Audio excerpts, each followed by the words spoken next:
औज़ुबिल्लाहिमिनश्शैतानिर्रजीम बिस्मिल्लाहिर्रहमानिर्रहीम। Dear students, अस्सलामु अलैकुम। कैसे हैं आप? खैरियत से हैं? आज हम स्टार्ट करने जा रहे हैं फ़िज़िक्स 10th का यूनिट नंबर 11 करंट इलेक्ट्रिसिटी।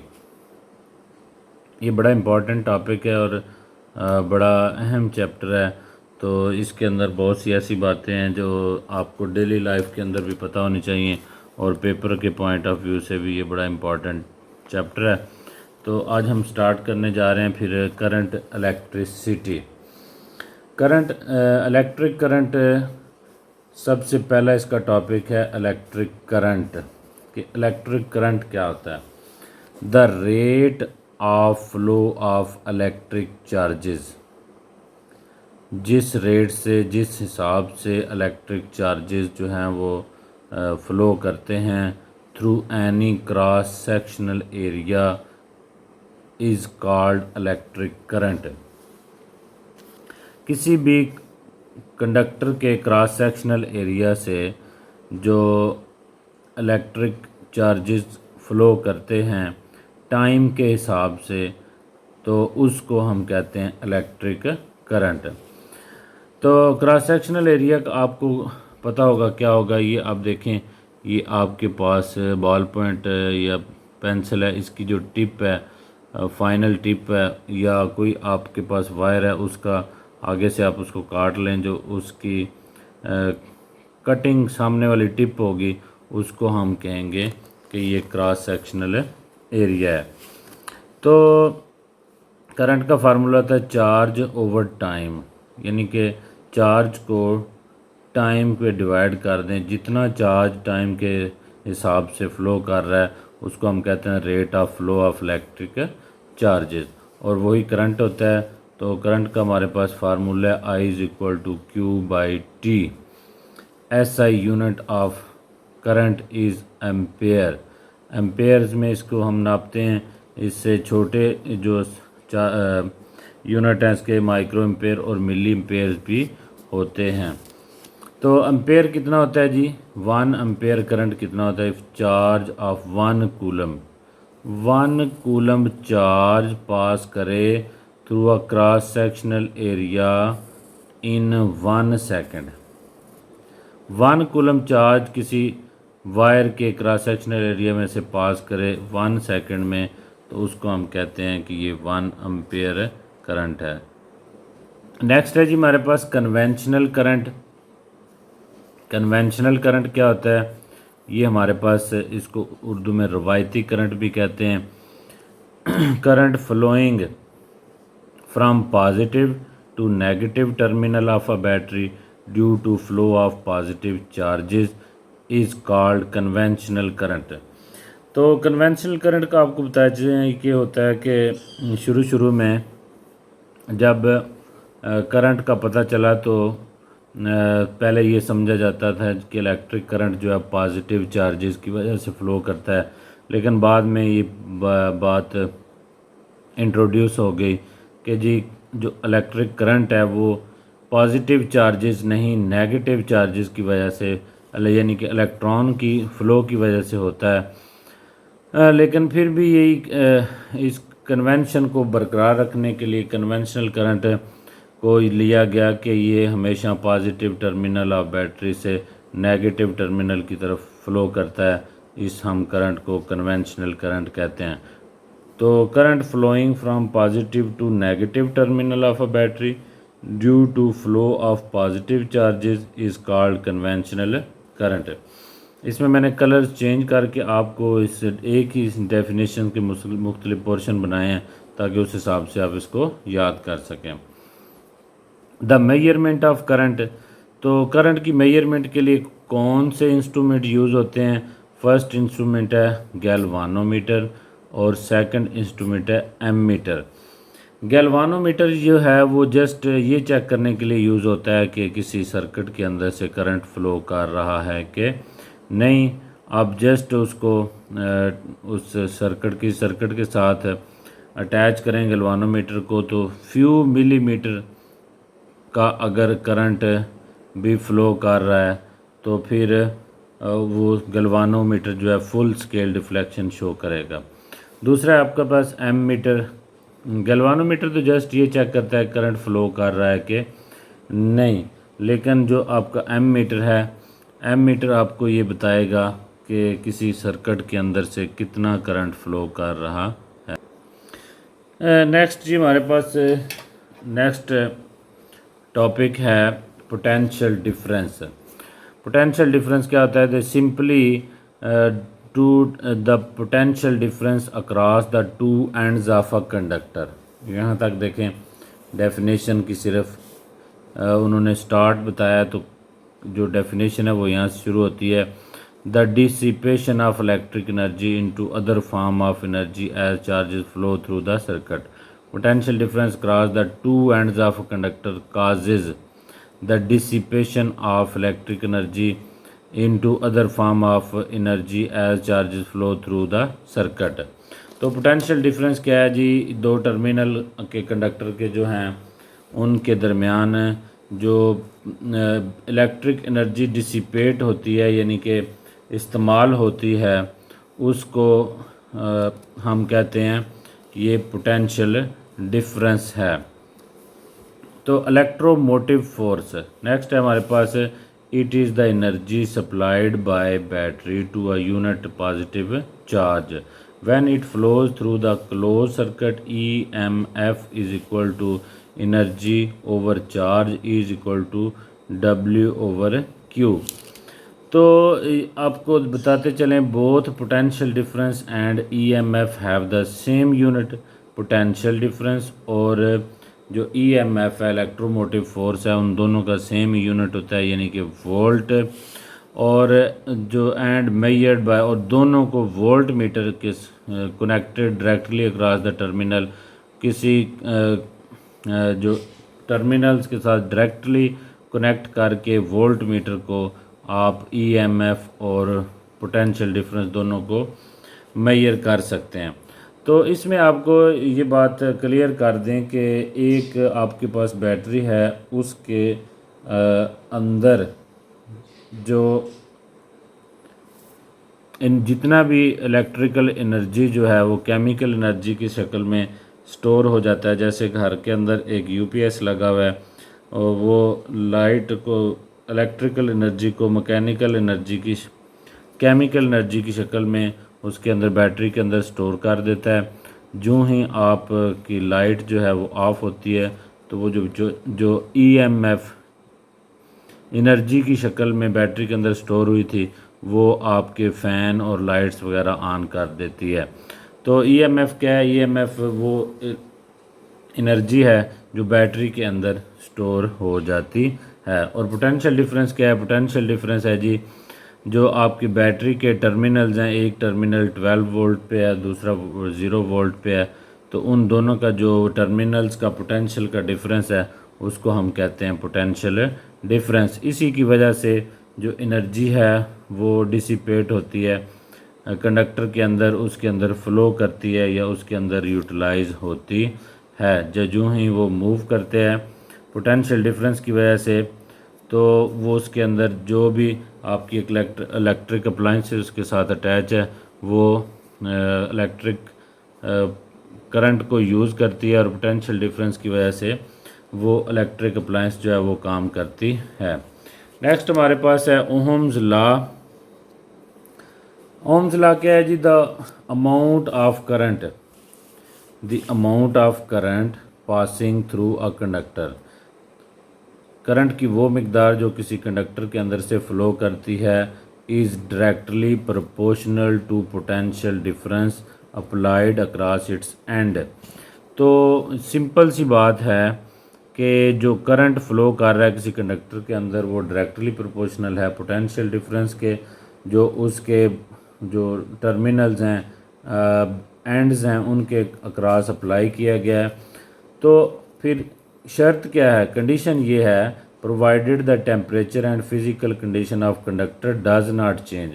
तो इसके ओहम्स लॉ के अंदर सिंपल सी बात है, वो कहता है कि जितना आप पोटेंशियल डिफरेंस देंगे उतना ज़्यादा करंट फ़्लो करेगा, लेकिन कंडीशन ये है कि उस कंडक्टर के अंदर से जिसके अंदर से करंट फ़्लो करेगा और जिसको आपने पोटेंशियल डिफरेंस दिया है उसका टेम्परेचर भी चेंज ना करे और उसकी फ़िज़िकल कंडीशन भी चेंज ना हो, यानी कि वो तार गर्म भी ना हो, और दूसरी बात यह है कि वो तार जो है वो फ़िज़िकली फ़िट रहे, यानी कि जल ना जाए, तो फिर इसके ऊपर ओहम का लॉ अप्लाई होता है, अदरवाइज़ ओहम का लॉ अप्लाई नहीं होता उस पर।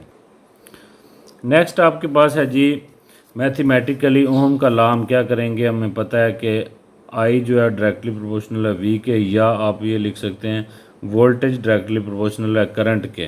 तो जब इसको प्रोपोर्शनैलिटी को हटा के इक्वल लगाएंगे तो इसके साथ एक रेजिस्टेंस एक कांस्टेंट आएगा जो आर होगा। आर क्या, R is constant and is resistance of conductor. ये जो जिस कंडक्टर के साथ अंदर से करंट गुजर रहा है उसकी रेजिस्टेंस होगी। It's SI unit is ohm and denoted by, ये इसकी जो अलामत है। रेजिस्टेंस क्या होती है जी, रेजिस्टेंस होती है record the property of the conductor's substance which offer opposition to the flow of electric current. यानी कि रेजिस्टेंस क्या है, वो खसूसियत है किसी मटेरियल की जो करंट के फ़्लो के अंदर रेजिस्टेंस पैदा करता है। अब unit of resistance is ohm if we put 1 volt voltage 1 volt and current जो है 1 ampere, the value of R resistance की वैल्यू जो है वो 1 ओहम होगी। डेफिनेशन क्या है, when a potential difference of 1 volt and current passing through it is 1 ampere, resistance will be 1 ohm. Ohmic and non ohmic conductor, इसकी एक सिंपल सी डेफिनेशन आपको बताने लगा हूँ। वो कंडक्टर जो ओहम के लॉ को ओबे करते हैं ओमिक कंडक्टर्स कहलाते हैं, और जो नहीं ओबे करते, जो उस पे कंडीशन पे पूरा नहीं उतरते, उनको नॉन ओमिक कंडक्टर कहते हैं। The conductors which obey Ohm's law are called ohmic conductor. Non ohmic conductor, conductor which do not obey Ohm's law are called non ohmic conductors. Next ये हमारे पास एक बड़ा इंपॉर्टेंट टॉपिक है, factors affecting resistance R prove that R is equal to rho L over A. तो ये हमारे पास एक अहम टॉपिक है जो अक्सर पेपर में आ जाता है। तो एक या तो वो लिखेगा कि आप फैक्टर्स की वजाहत करें कि जो रेजिस्टेंस के ऊपर असरअंदाज होते हैं उन फैक्टर का बताएं, या फिर आपको ये इक्वेशन लिख के दी जाएगी R is equal to rho L over A, इसको आप प्रूव करें। तो देखें हम, the resistance R of the wire is directly proportional to the length of the wire. ये सिंपल सी बात ये है कि अगर आप वायर की लेंथ बढ़ा देंगे तो रेजिस्टेंस बढ़ जाएगी। इसकी एग्जांपल एक छोटी सी ये है कि आप पानी वाली मोटर के साथ जो आप पाइप यूज़ कर देते हैं, अगर वो पाइप आपने ज़्यादा लंबा लगाया हुआ है तो जो पीछे जहाँ पे वो पाइप अटैच किया हुआ है या जितना भी पाइप है उसके ऊपर जो पानी का प्रेशर है वो बढ़ जाएगा। बिल्कुल इसी तरह अगर आप एक कंडक्टर को एक वायर को बहुत लंबी वायर लगा के कहीं बिजली की सप्लाई लेके गए हैं तो उसके ऊपर जो है लेंथ बढ़ने से उसकी रेजिस्टेंस बढ़ जाती है, जिसकी वजह से जो वोल्टेज है वो अक्सर ड्रॉप हो जाती है। तो फिर हम ये सिंपली ये कहेंगे कि रेजिस्टेंस जो है डायरेक्टली प्रोपोर्शनल है लेंथ के, यानी कि वायर अगर आप लंबी यूज़ करेंगे तो रेजिस्टेंस बढ़ जाएगी, और अगर वायर छोटी इस्तेमाल करेंगे, वायर की लेंथ कम होगी तो रेजिस्टेंस कम होगी।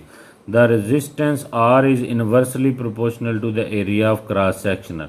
अगर क्रॉस सेक्शनल एरिया होता है जो जब आप तार को काट देते हैं तो उसकी जो सामने वाली टिप होती है उसके एरिया को क्रॉस सेक्शनल एरिया कहते हैं। लेकिन अगर मोटी तार होगी तो उसका क्रॉस सेक्शनल एरिया ज़्यादा होगा और उसमें से आसानी से करंट गुजरेगा। अगर बारीक तार होगी तो उसमें इसका क्रॉस सेक्शनल एरिया कम होगा और रेजिस्टेंस ज़्यादा होगी। ये बिल्कुल इसी तरह है जब आप पानी वाली मोटर के साथ जो पाइप लगाते हैं, अगर मोटा पाइप है जिसकी अंदर से गुंजाइश ज़्यादा है तो उसमें से आसानी के साथ पानी गुजर जाएगा, और जब बारीक पाइप लगाएंगे तो उसका प्रेशर भी ज़्यादा होगा और उस पाइप के लीकेज और उसके प्रेशर पड़ने के भी एक तरह ख़दशात ज़्यादा होंगे। बिल्कुल इसी तरह अगर मोटी तार आप लगाएंगे उसका क्रॉस सेक्शनल एरिया ज़्यादा होगा तो रेजिस्टेंस कम होगी, अगर बारीक तार लगाएंगे उसका क्रॉस सेक्शनल एरिया कम होगा तो रेजिस्टेंस ज़्यादा होगी। इन दोनों इक्वेशंस को हम कंबाइन कर लेते हैं। R is directly proportional L over A, तो R is equal to rho L over A. ये रो जो है इसको रो पढ़ना है, ये पी की तरह होती है, थोड़ी सी बिगड़ी हुई शक्ल है इसकी। तो वैन ये क्या है जी, where rho is a constant of proportionality called specific resistance or resistivity. ये किसी मटेरियल की रेजिस्टेंस को शो करती है कि ख़ास हर मटेरियल की एक ख़ास रेजिस्टेंस होती है, जिसके लिए हम ये वर्ड स्पेसिफिक यानी मखसूस रेजिस्टेंस या उसकी रेजिस्टिविटी इसको लिखते हैं हम। नेक्स्ट है जी हमारे पास, ये टॉपिक क्लियर हो गया। आगे जी कंडक्टर्स। कंडक्टर्स क्या होते हैं? अक्सर ये क्वेश्चन पेपर में आ जाता है, केमिस्ट्री के अंदर भी और फिज़िक्स के अंदर भी, कि कंडक्टर्स क्या होते हैं, और बच्चे फिर भी ये बता नहीं पाते कि कंडक्टर्स क्या होते हैं। तो हमें बताना है the material which has free electron, वो मटेरियल जिनके ऊपर फ्री इलेक्ट्रॉन होते हैं। और दूसरी खसूसियत इनकी है and conduct heat and electricity are called conductors. जो हीट और इलेक्ट्रिसिटी को अपने अंदर से गुजरने देते हैं, कंडक्ट करते हैं, उनको हम कहते हैं कंडक्टर्स।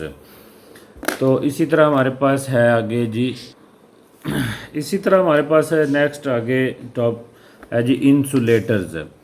तो इंसुलेटर क्या होते हैं जी? कंडक्टर्स का उल्ट होते हैं insulator. The material which do not have free electron, जिनके ऊपर फ्री इलेक्ट्रॉन नहीं होते, and they do not conduct heat and electricity are called insulator. जो हीट और इलेक्ट्रिसिटी को कंडक्ट नहीं करते उनको हम कहते हैं इंसुलेटर्स या नॉन कंडक्टर्स। इंसुलेटर्स की एग्जांपल्स के अंदर आता है जी वुड, प्लास्टिक, रबड़ ग्लास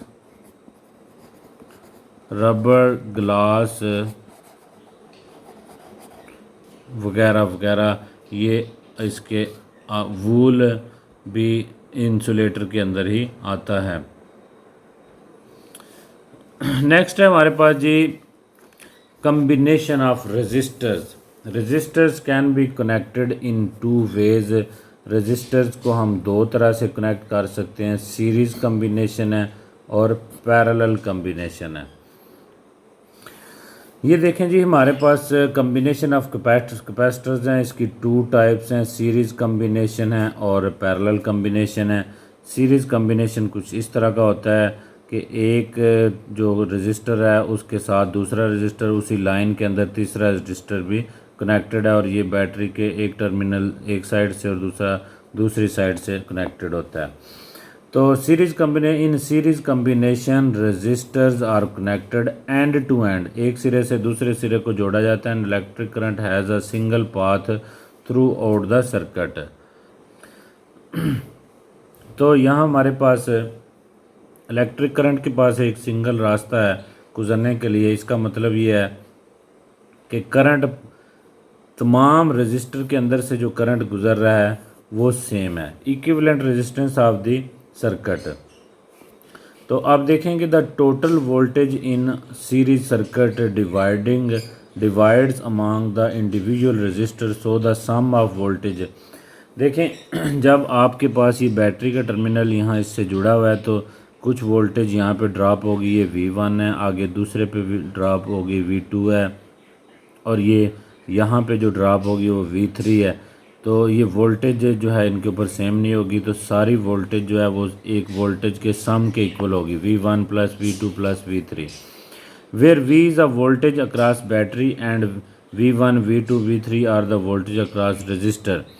V टोटल बैटरी की वोल्टेज है और V1 V2 V3 जो है वो R1 R2 और R3 की रिस्पेक्टिवली जो वोल्टेज ड्रॉप हो रही है वो है। तो फिर I is the current passing through the each resistor, हर रजिस्टर्स के अंदर से I करंट गुजर रहा है। तो V इज इक्वल टू हमारे पास आ गया IR1 plus IR2 plus IR3। I को हमने कॉमन ले लिया, तो ये जितने भी रजिस्टर्स हैं उनकी जगह पे आपने एक इक्विवेलेंट रजिस्टर्स RE लगा लिया। RE को आप बेशक तीन रजिस्टर हैं तो अब 3 हो गया RE। और अगर आपके पास ये आई आर ई जो है तो ये वी की जगह आपने लगा लिया, तो ये अगर आपके पास 3 हैं या n इनकी तादाद है तो इसको आप रेजिस्टेंस को इक्विवेलेंट रेजिस्टेंस कहेंगे। नेक्स्ट जी हमारे पास parallel combination and parallel combination one end of each resistor is connected with positive terminal. ये देखें हमारे पास एक एंड जो है इन तीनों रजिस्टर्स का पॉजिटिव टर्मिनल से जुड़ा हुआ है और दूसरा नेगेटिव टर्मिनल से है। तो इसका मतलब है जहाँ जितनी वोल्टेज इधर इसको मिल रही है सेम सेम वोल्टेज सबको मिल रही है, लेकिन करंट के लिए 3 रास्ते बन गए हैं। यहाँ से I1 करंट और I2 और I3 फ्लो करेगा, वोल्टेज सेम है, यहाँ पे भी 12 वोल्ट है और यहाँ पे 0 वोल्ट इसको मिल रही है। तो वोल्टेज जो है वो V1 plus V2 plus V3 है और यहाँ पे हमने इक्विवेलेंट रेजिस्टेंस हमने कलेक्ट करनी है। तो ये करंट के 3 पाथ हैं, तो I is equal to I1 plus I2 plus I3 होगा। तो I1 इज इक्वल टू होगा V ओवर R1, I2 होगा V over R2 and I3 होगा V ओवर R3। नेक्स्ट आप देखें जी I is equal to V over R1 plus V over R2 plus V over R3। तो V इसमें से common ले लिया, 1 over R1 plus 1 over R2 plus 1 over R3। तो ये जो 1 जितने भी हैं आपके इनको हम V is equal to V over RE होता है, V और V आपस में कैंसिल हो जाएंगे तो 1 over A R equivalent resistance जो है वो R1 R2 R3 के इक्वल होगी। अगर ये N हो तादाद में तो उसके लिए भी ये सेम ही होगी, 1 ओवर इक्विवेलेंट रेजिस्टेंस जो होगी N रेजिस्टर्स के लिए भी सेम ही होगी। नेक्स्ट हमारे पास है जी electrical energy and Joule's law. तो जूल्स लॉ हमारे पास क्या है, the amount of heat generated, कहता है वो हीट जो हीट की वो मिकदार जो पैदा होती है in a resistance due to flow of charges, किसी रेजिस्टेंस के अंदर जो हीट पैदा होती है चार्जेस के फ़्लो की वजह से, that is equal to the product of square of current I, current के स्केयर के और R और T के प्रोडक्ट के इक्वल होती है वो।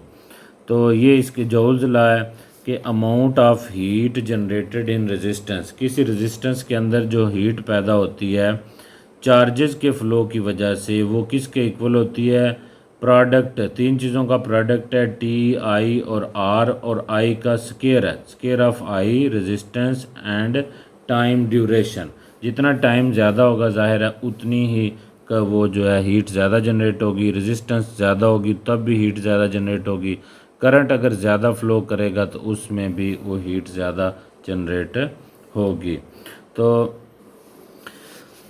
नेक्स्ट आप देखें जी हमारे पास टॉपिक है electric power. Electric power the amount of energy, क्या है जी इलेक्ट्रिक पावर, एनर्जी की वो मिकदार supplied by current in a unit time, जो करंट आपको एनर्जी की मिकदार सप्लाई कर रहा है यूनिट टाइम के अंदर उसको हम इलेक्ट्रिक पावर कहते हैं। Electric power is equal to होता है ये इलेक्ट्रिकल एनर्जी होती है जो कि वर्क का काम करती है हमारे लिए, इसलिए हम इलेक्ट्रिकल एनर्जी को W के बराबर रख लेते हैं और इसको टाइम पे डिवाइड करते हैं।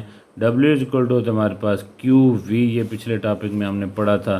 तो पावर इज इक्वल टू हो गया W की जगह हमने QV लगा लिया। Q और T आपको पता है I is equal to Q/T, इस चैप्टर की पहली डेफिनेशन है कि करंट जो है फ्लो ऑफ चार्जेस होता है, rate of flow of charges. तो QT की जगह I लगा लिया। ओहम्स लॉ के मुताबिक V इज इक्वल टू होता है हमारे पास IR, V की जगह जब IR लगाया तो I और I का स्केयर हो गया। ये ओहम लॉ है, ये हमने यहाँ पे अप्लाई किया है। इसकी जगह V की जगह IR लगाया, I पहले भी था, I एक और लग गया तो I स्केयर R हो गया। Unit of electric power is watt, 1 watt is equal to 1 joule per second. तो किलो वाट आवर क्या होता है जी, kilo the amount of energy supplied या डिलीवर्ड, एनर्जी की वो मिकदार जो डिलीवर की जाती है by a power of 1 kilo watt in 1, 1 घंटे के अंदर जो 1 किलो वाट पावर आपको एनर्जी फ्राहम करती है वो होती है 1 किलो वाट आवर। तो इसके साथ ही आपको एक इंटरेस्टिंग ये मालूमात में इजाफ़ा करें कि जो आपके घर के अंदर, घर के बाहर जो बिजली का मीटर लगा होता है वो किलो वाट आवर का होता है। अगर आप, किलो का मतलब होता है हज़ार, अगर आप 1000 वाट की कोई इलेक्ट्रिक अप्लाइंस चला रहे हैं 1 घंटे तक, तो आपका जो इलेक्ट्रिसिटी का मीटर है वो 1 यूनिट ड्रॉप करेगा। अगर आप 2000 वाट यूज़ कर रहे हैं मुसलसल 1 घंटे तक, तो 1 घंटे में आपके 202 यूनिट जो हैं वो ड्रॉप होंगे। तो वो जो आपका इलेक्ट्रिसिटी का मीटर है वो किलो वाट आवर का मीटर होता है और उसके ऊपर लिखा होता है किलो वाट आवर। तो एनर्जी को वो वाट्स के अंदर यूज़ कर रहा है, किलो वाट के अंदर, और 1 घंटे तक जब यूज़ करता है तो 1 यूनिट ड्रॉप होती है। अगर 3000 वाट आप मुसलसल 1 घंटे तक यूज़ कर रहे हैं तो 3 जो आपके वाट यूनिट हैं वो ड्रॉप होंगे। तो 1000 की जगह वाट की 1000 आ गया। 1 आवर की के अंदर 3600 सेकंड होते हैं, तो 3600 ज़रबे 10, ये देखें 3 सिफरें ये और 2 सिफरें ये मिला के 10 की पावर 5 बन गया और ये 36 आपका लिखा है। जब इसको मेगा जूल में लिखेंगे कि मेगा होता है 10 की पावर 6, तो ये सिफर इशारिया जो है यहाँ से मूव करके यहाँ पे आ जाएगा और 5 वाली 10 की पावर 5 ये और 1 इशारिया यहाँ से मिलकर 10 की पावर 6 और 10 की पावर 6 की जगह हमने मेगा लिख लिया है। तो ये दैट इज़ मेगा जूल। आगे हम देखने जा रहे हैं जी डायरेक्ट करंट। नेक्स्ट हम देखने जा रहे हैं कि डायरेक्ट करंट क्या होता है। The current delivered from a cell or a battery, जो हमारे करंट बैटरी के अंदर और सेल के अंदर होता है उसको हम डायरेक्ट करंट कहते हैं। डीसी करंट भी इसको कहते हैं। Is called unit, it is a unidirectional. इसकी डायरेक्शन एक सिंगल डायरेक्शन होती है, इसलिए हम इसको यूनि डायरेक्शनल कहते हैं। दोबारा देखते हैं, द करंट, वो करंट जो हमें बैटरी या सेल से मिलता है उसको हम डायरेक्ट करंट कहते हैं। इसको डायरेक्ट करंट इसलिए कहते हैं कि इसकी डायरेक्शन एक ये सिंगल डायरेक्शन में ही होता है। Alternating current, such a current which changes direction after equal interval of time is called alternating. Alternate का मतलब तब्दील होना, ये हर एक मखसूस वक्त टाइम के बाद अपनी डायरेक्शन जो है वो चेंज कर लेता है, इसलिए इसको अल्टरनेटिंग करंट या एसी करंट कहते हैं।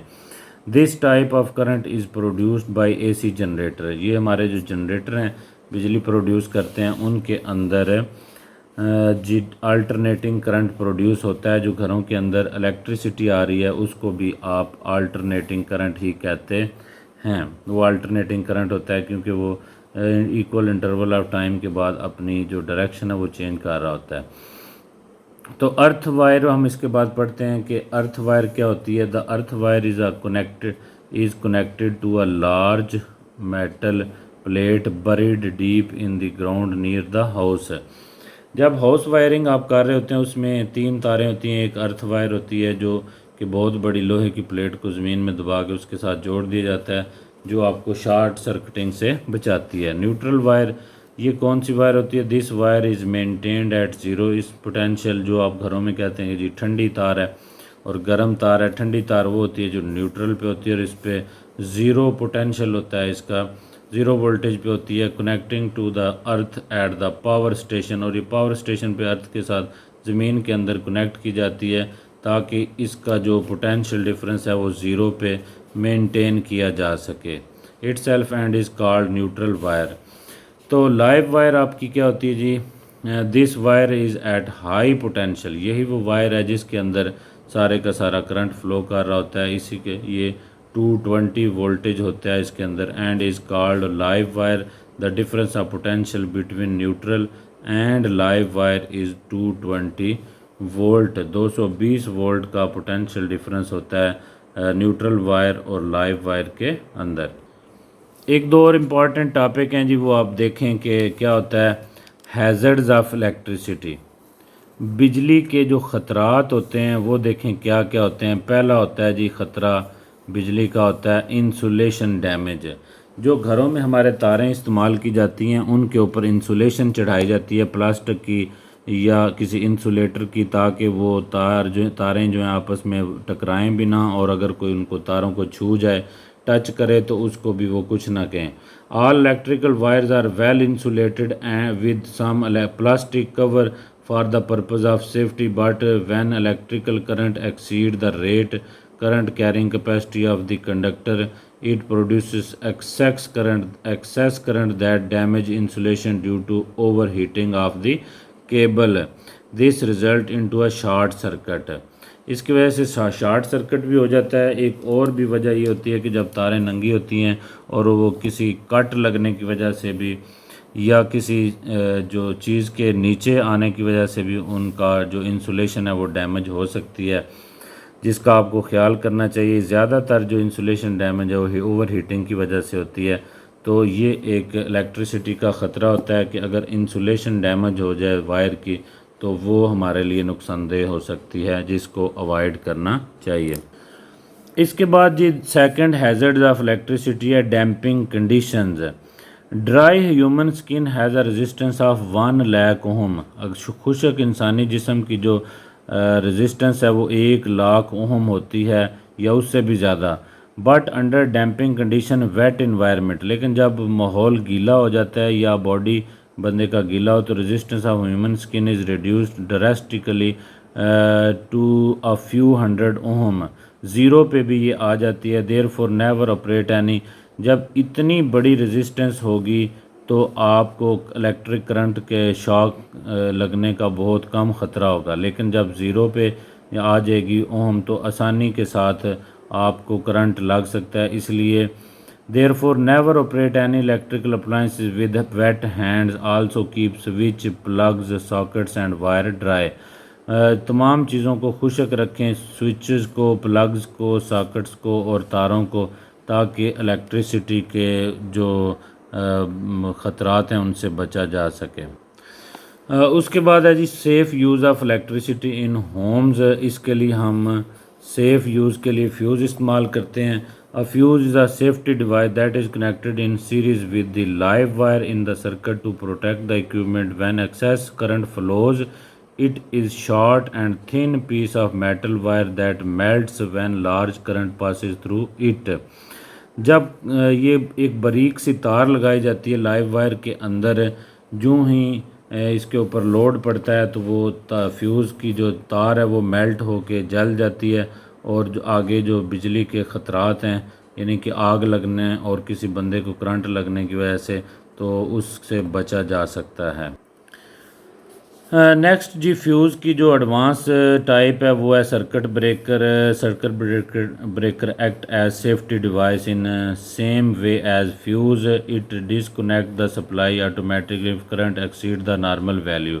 अगर नॉर्मल वैल्यू से करंट की मिकदार बढ़ जाए तो वो ऑटोमेटिकली ये ट्रिप कर जाता है। ये देखें बटन लगा हुआ है, ये ऑन होता है 1 के ऊपर और जब ये ब्रेक सर्किट ब्रेक होता है तो 0 पे आ जाता है तो सारे घर की जो बिजली है उसको ये बंद कर देता है। तो इसको ये भी एक सेफ़ यूज़ के लिए बड़ा ज़रूरी है कि आप घरों में सर्किट ब्रेकर को यूज़ करें। उसके बाद है जी अर्थ वायर। अर्थ वायर भी शॉर्ट सर्किटिंग से बचने के लिए बहुत ज़रूरी है। Some time even the fuse can not capture the high current coming from the live wire into the household appliances. Earthing further protect the user from electric shock.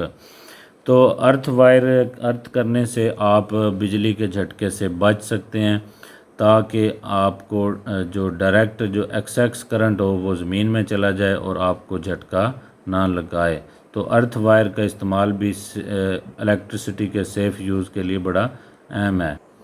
तो ये हमारा चैप्टर था जी करंट इलेक्ट्रिसिटी, और बड़ा important chapter है आपके daily life में जो इलेक्ट्रिसिटी का यूज़ है उसके लिए और आपकी मालूमात के लिए भी बहुत ज़रूरी था। तो ये पेपर पॉइंट ऑफ व्यू से भी बड़ा इम्पॉर्टेंट है, इसलिए ये इसको हमने कोशिश की आपको इजी एक्सप्लेन करने की। तो मिलते हैं नेक्स्ट वीडियो में। अगर वीडियो आपको पसंद आई तो लाइक करें, दोस्तों के साथ शेयर करें, चैनल को सब्सक्राइब करें। तो मिलेंगे नेक्स्ट वीडियो में इंशाल्लाह। अल्लाह हाफिज़।